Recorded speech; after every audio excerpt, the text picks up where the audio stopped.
que ele está impossível nas redes sociais, está muito nervoso. Quem estou falando? O mestre dos dossiês, ninguém mais, ninguém menos que Kim Paim. Seja bem-vindo ao Pânico. Tá uma lambança essa política. Para todo mundo, como é que vocês estão? Tá uma lambança a Tudo política bem. aí, Kim. O que você tá achando aí da indicação do Haddad, o Lula querendo voltar à privatização? É o que eu falei, parece que a gente tá... Não é que tá parado, a gente tá andando para trás, né? Não tem o que falar. O Galípolo, você já começou falando sobre ele, tava ouvindo aí junto com a audiência. Gostei muito desse vídeo aí que você deu play, ele ao lado do Nassif, mostrando suas ideias nada ortodoxas.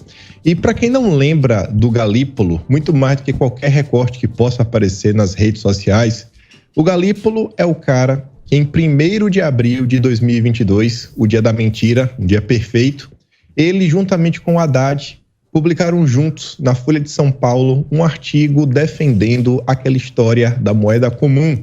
Foi o mesmo mês onde, em 2022, o Lula falou da necessidade. Para que dolarizar? Para que usar o dólar? Podemos criar uma moeda comum.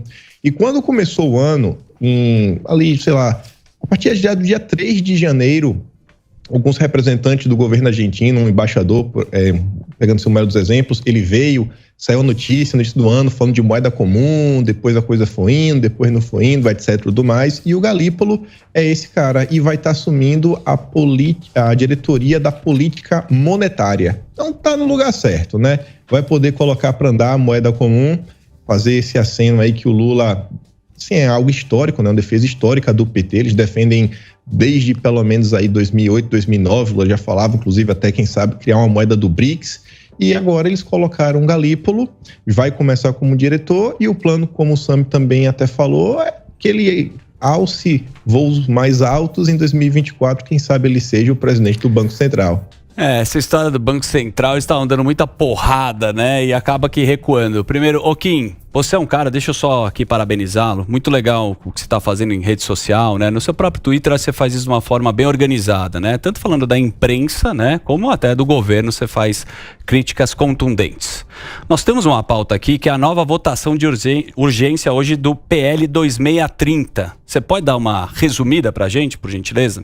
Então, todo o consórcio, juntamente com o PT, eles vieram forte aí nas redes sociais, com o apoio do Felipe Neto, falando da questão do PL 2630, do PL das fake news, que é urgente para o Brasil, colocar um ponto final na desinformação, colocar um ponto final na violência nas escolas e diversas outras coisas. E eles tentaram levar toda a discussão para esse cenário. Rolou, inclusive, algumas imagens nas redes sociais de assim, tá vendo aqui essa PL, ela vai proteger as crianças. O Nicolas é contra. Tá vendo isso aqui? Fulano é contra. Inclusive, até os deputados da oposição, não só do PL, lá do partido de Bolsonaro, eles já até denunciaram, devem estar tomando algumas medidas, porque inicialmente foi a Cruzoé, depois o Metrópolis, ambos soltaram nota sobre isso, mostrando que estava rolando um material meio que pré-pronto para que alguns influenciadores, algumas pessoas da esquerda, até partidos políticos, conseguissem levar para as redes sociais as suas demandas. Então, o gabinete do ódio, onde eles encontraram o Google Drive, com o nome do cidadão, etc, tudo mais. A deputada Bia Kicis até já falou que já convidou o Fabrício Vargas para prestar esclarecimentos na Comissão de Fiscalização e Controle. Mas beleza, isso daí foi semana passada. Certo. Não conseguiram avançar, não teve a votação, e aí toda essa urgência para combater a desinformação agora caiu por terra. E por quê?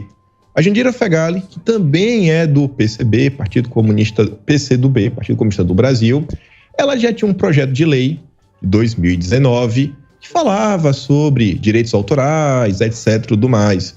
E aí, o Elmar Nascimento será o relator, falou para colocar em critério de urgência para votar. E o que é que eles querem fazer com esse projeto de lei?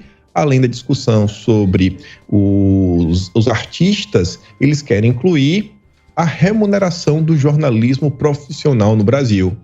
Toda essa questão do PL 2630, no final do dia, e quando a gente observou aí no Brasil, toda aquela pressão que o consórcio vinha fazendo, ficou claro hoje. Tem nada a ver com desinformação, tem nada a ver com proteger criança na escola. É um PL para enriquecer a Rede Globo, para colocar para o Google bancar a Rede Globo. eles não conseguem mais ter, sabe, a mesma força na hora de vender publicidade, não conseguem faturar a mesma coisa, e aí colocaram aí, né, os seus amigos deputados para avançar com um projeto de lei. Foi editorial do Globo pedindo urgência e tem que ter a todo custo. Saiu uma nota já nas últimas horas aí no Estadão, que comenta que essa votação deve entrar em plenário hoje, falando, né, que existe uma pressão gigantesca para incluir a questão da remuneração do conteúdo jornalístico, que não está prevista na lei original proposta pela Jandira Fegali. E aí, na calada da noite, a turminha já está planejando, a ideia é colocar em votação hoje para ser votado já na próxima terça. E aí saiu até uma nota no Globo comentando sobre isso, que um dos partidos, mais uma vez, que está trabalhando, está articulando pela aprovação é o Republicanos, o Marcos Pereira, ligado à Igreja Universal. Não sei também se ele está preocupado com a Rede Record, quem sabe levar, né, uma verbinha lá de jornalismo, e é o que o Brasil tem, né, para hoje, o cardápio das votações no Legislativo brasileiro. Não é brincadeira. Ô, Kim, eu posso fazer um break rapidamente aqui para nossa rede de rádios? A gente continua com você? Vamos. Então vamos fazer um break aí, daqui a pouco a gente está de volta aqui na Jovem Pan, mas continuamos com o Kim Paim aqui nas plataformas da Jovem Pan. Muito bem, Albeta, você manja do... Bom, eu queria perguntar pro Kim Paim essa notícia que o Sam me trouxe até na resenha do Pacheco. O Pacheco já tá ficando meio assim com esse governo. Falou assim, olha, não é bem assim que essas coisas vão ser pautadas, que vão passar. E o Lira já tinha adiantado também, que falou, olha, aqui não vai aumentar imposto, não vai aumentar a taxa. Você acha que conforme o tempo for passando e o governo não pautando nada, não fazendo absolutamente nada, ele vai perder essa força no Congresso, vai perder mais força ainda e no Senado? O que você acha, Kim? Inclusive na PL aqui, 2630. Eu acho que o governo ele já demonstrou uma falta de força. A turma do Estadão até lançou um editorial que eu acho que resume muito bem o que está acontecendo. A turma do Centrão, como bons tubarões, sentiram o cheiro de sangue, sentiram não só o cheiro, como também o gosto, e estão dilapidando o governo das formas mais variadas possíveis. O Pacheco, beleza, tá aí desde o princípio, trabalhando, tentando ajudar o Lula. É CPI, dá para criar mais uma vaga? Beleza, podemos fazer. Mas quando chega realmente na hora de entregar algo grande, algo contundente, entregar votos, né, tentar avançar aí com algum projeto de lei, o Lula vem tendo uma dificuldade enorme. E isso porque ele deu o ministério para o PST do Kassab, tem aí a maior bancada no Senado, mais de 40 deputados na Câmara, deu para a turma do MDB, deu para a turma do União Brasil, deu para o próprio PSB, do Geraldo Alckmin, do Flávio Dino, e ele não vem conseguindo avançar com nada, absolutamente nada, com emendas, com apoio inclusive de outros poderes da República, apoio do consórcio, e tá aí. O tempo está passando e eu acho que a tendência é que as coisas fiquem cada vez mais difíceis e essa agenda do governo, inclusive, ela seja capturada, ela saia das mãos e comece, inclusive, quem sabe, a ser tocada por próprios parlamentares. Apareceu um problema, ao invés de esperar o governo apresentar, um marco fiscal, o Centrão vai apresentar, ou algum outro setor vai apresentar, que sabe, até outro partido da esquerda vai apresentar. O governo aí está mais do que claro, vem sofrendo, né, todos os problemas possíveis, no cenário onde deveria ainda estar vivendo aquela espécie de lua de mel, mas não, tá aí batendo cabeça. Boa. Tem, Guerão, uma perguntinha? Tem sim. Aqui, na verdade, eu acho que eu já sei até a sua resposta, mas vamos lá. Não, calma aí. Se você sabe a resposta... Não, mas eu sei, mas assim, eu quero que, tipo assim, ele dê uma destrinchada nessa coisa toda, porque, tipo, aquela coisa, eu sei o que provavelmente ele vai responder, mas eu quero que ele dê uma alongada no que pode acontecer através disso. Então, Kim, eu queria saber a sua opinião sobre Zanin no STF. Muito bom. A minha opinião é que vai passar o tempo, muita gente vai se questionar, será que em 2022 realmente valeu a pena apertar o 13? Eu acho que a gente vai observar algumas mudanças, vai ter alguns processos que serão sorteados mais alguma vez. Assim, a grande tendência dessa situação toda com o Zanin, eu acho que o que vai ficar até claro para a população é, mais uma vez, a parcialidade não da esquerda, porque todo mundo já espera qual vai ser o posicionamento deles, quem eles vão indicar, mas a turma da imprensa turma da imprensa, assim, a qualquer tipo de nomeação do governo anterior. Vocês estavam falando sobre isso, quando estavam falando das esposas dos ministros. Era sempre um caos, era sempre um ar de crime no ar, como se alguma coisa absurda estivesse acontecendo. Meu Deus, olha isso, olha aquilo outro, etc, tudo mais. E agora, não agora, já tem pelo menos uns 2 meses. Se eu não me engano, saiu até na Mela Megali no Globo, assim, na maior naturalidade, falando, não, o Lula, ele vai escolher alguém pro STF que ele confie. Por que ele confie? Não tá sendo aquela busca de, não, vou procurar ser alguém extremamente técnico, isso, aquilo outro. Sim. Não que o Zanin não seja esse perfil. Inclusive, vai passar por uma sabatina no Senado. A gente espera aí que os senadores realmente sabatinem. Mas você vê, assim, que a principal motivação vai muito mais numa questão ligada a uma afinidade pessoal, confiança, do que inicialmente uma preocupação. Se fosse, não, beleza, eu quero um cara bacana, correto, estudado, técnico, etc, tudo mais, colocar isso como prioridade. Pois, se puder ser um cara que senta comigo, né, é meu parceiro, é meu amigo, etc, tudo mais, beleza. Mas aí seria um extra, não seria a pauta prioritária. Exatamente. Então eu acho que a gente vai acabar observando posicionamentos mais simpáticos, assim, à esquerda, quando tiver algumas votações mais tensas, quem sabe a pauta de costumes. Eu acho que tem uma tendência a ter um posicionamento mais progressista. Eu acho que esse aí vai ser o resultado dessa indicação. E você acha que se isso se concretizar, você acha que talvez aí o do Moro tá na reta? Não acho que o Zanin iria entrar no Supremo para ir atrás do Moro, etc, tudo mais, o Moro sozinho. O Moro tiver alguma coisa com ele, eu acho que vai ser todo um passo a passo. E eles devem tentar seguir toda, como posso falar, né? Toda a ordem do que deveria ser, do ordenamento jurídico, para ficar acima de qualquer questionamento. Falou, aconteceu isso, depois isso, depois isso, depois isso. Você teve seu espaço para a defesa e agora, independente da decisão que será tomada, ela vai seguir um trâmite. Boa. Ô Kim, você que manja do tabuleiro, a gente gosta de falar, né, Alba? Sim. Tabuleiro da política. Você entende muito bem as peças aqui. A gente recebeu aqui o Gayer ontem, né? E ele tava falando que a direita tá se organizando. Ele falou, não, a gente tá bem organizado aqui, a gente tá com as pautas, a gente vai lá. O Bolsonaro agora, ele levantou a mão, falou, cara, pode vir pro pai. Toca pra mim que eu garanto, né? Que eu sou um representante aí, eu quero também estar nessa disputa. Como que você faz essa análise do tabuleiro da direita e do Bolsonaro?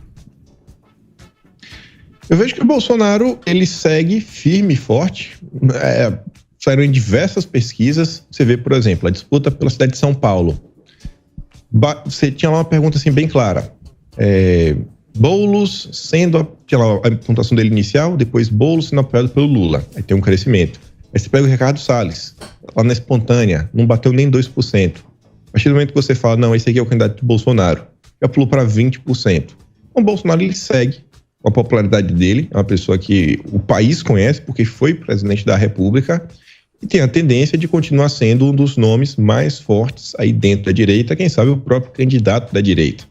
E todo aí o apoio, tem um partido, tem os seus deputados, vai estar trabalhando, aí principalmente visando a eleição de 2024. Saíram, inclusive, inúmeras notícias, pode botar aí nas últimas 6 semanas, comentando, a turma do PL quer eleger 1000 prefeitos, a turma do PL quer fazer isso daqui, a turma do PL quer pegar as cidades onde Bolsonaro foi bem votado em 2022, principalmente no segundo turno, e colocar para ele fazer campanha na região. Então, colocar realmente para rodar, montar uma base, ter candidatos. Eu acho que está entrando no cenário, se a gente parar para analisar o que foi 2022, tinha ali a esperança, sempre se falava, o PL quer eleger 70 deputados. Saiu uma nota todo falando, acho que 70 deputados é demais. O resultado final emplacou 99. Então, eu acho que conseguiu superar as expectativas. Eles agora estão querendo fazer 1000 prefeitos. Parece demais. E 1000 cidades é impossível de Bolsonaro sair rodando.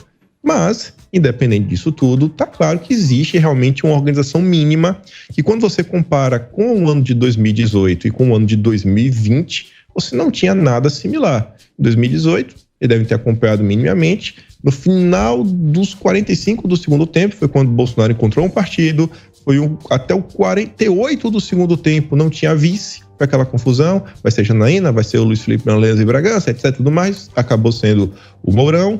2020, Bolsonaro falou, não vou participar da eleição, etc, tudo mais, aí basicamente há um mês da eleição entrou em campo, fez campanha assim em 1 ou 2 cidades, grandes cidades, mas em 2022 falou, vamos estruturar alguma coisa. E essa estruturação veio mais ou menos com 1 ano de antecedência. Ali em dezembro de 2021, a coisa meio que já estava acertada, a BPL, etc.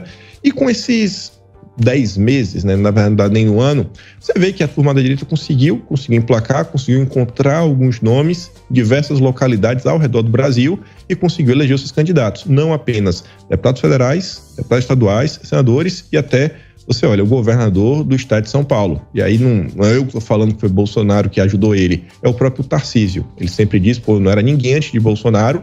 Bolsonaro foi aqui e falou, esse aqui é o cara, vamos fazer campanha, etc, tudo mais. Tinham até alguns nomes que eram cotados antes dentro da direita e conseguiu pegar o maior colégio eleitoral do país e uma votação extremamente expressiva. Então, eu acho que se a turma da direita, eu até estava... Venham comentando assim em vídeo que eu acho que o grande objetivo da direita é basicamente sobreviver. Se conseguir sobreviver a todo esse cerco de redes sociais, né, do combate à desinformação, a uma espécie de revanchismo que está acontecendo aí com a turma do governo, se conseguir sobreviver, eu acho que ano 2024, ano que vem, já vai estar no cenário relativamente oportuno, porque o governo vem errando e todos os indicativos da economia mostram que a coisa está numa sequência que vai dar errado, então possivelmente a população vai querer mudar alguma coisa, a direita pode se apresentar como uma opção, e em 2022 eu acho que ainda chega ainda mais forte diante das das movimentações que o Lula deve ter nos próximos 2-3 anos. Boa análise. Kim, você comentou, acho que da última vez, sobre ESG, e eu sei que você está acompanhando esse assunto de perto, e parece, alguma novidade sobre regulação do carbono no Brasil, do crédito de carbono. Se puder nos atualizar, porque esse é um tema que as pessoas às vezes não dão tanta importância, que parece meio confuso, mas muda a vida e a economia de muita gente. Pois é. O Hollenberg, que é o secretário de Economia Verde, o Brasil hoje em dia tem uma economia verde, ele comentou que nos próximos aí, ele quer, pelo menos nas próximas 2-3 semanas, já apresentar um projeto mais robusto para fazer a regulação do mercado de carbono. E a ideia desse projeto inicial agora já vai ser entregar as diretrizes, qual será uma espécie do órgão, né, o órgão regulador, uma espécie de CVM do mercado de carbono, ou quem sabe até uma Anatel, vai monitorar, vai fazer isso, vai fazer aquilo outro, né, fazer todas as tratativas. E também vai já lidar com a questão das certificadoras, né? Ver quem que vai poder certificar, quem não vai poder certificar. Basicamente, quem vai ter o poder do carimbo de falar, esse aqui é do bem, esse daqui é do mal. E é um dos projetos aí que vem avançando. É uma das pautas prioritárias do governo atual, avançar com esses debates em torno da agenda climática, né? Essa emergência global, meu Deus, climate change, descarbonização da economia, e vem tomando medidas paulatinamente. Em paralelo também tem as discussões internas na reforma tributária, mas que meio ainda está do jeito que estava, né? O ápice sinalizando que vai vir alguma coisa via reforma tributária, seja o imposto do pecado, seja um imposto diferenciado para produtos que emitem mais carbono do que deveria. A Marina Silva também faz o mesmo alerta e temos que observar aí como que essa proposta será apresentada no Congresso. Boa, Kim, deixa eu falar uma coisa, quem quiser acompanhar o Kim Paim, ele tem o YouTube dele, que é @KimPaim, no Twitter também, no YouTube tá lá, Kim Paim, sempre trazendo notícias aí da política e do nosso cotidiano com o jornalismo deste bigode fantástico. Boa. Kim, muito obrigado, viu?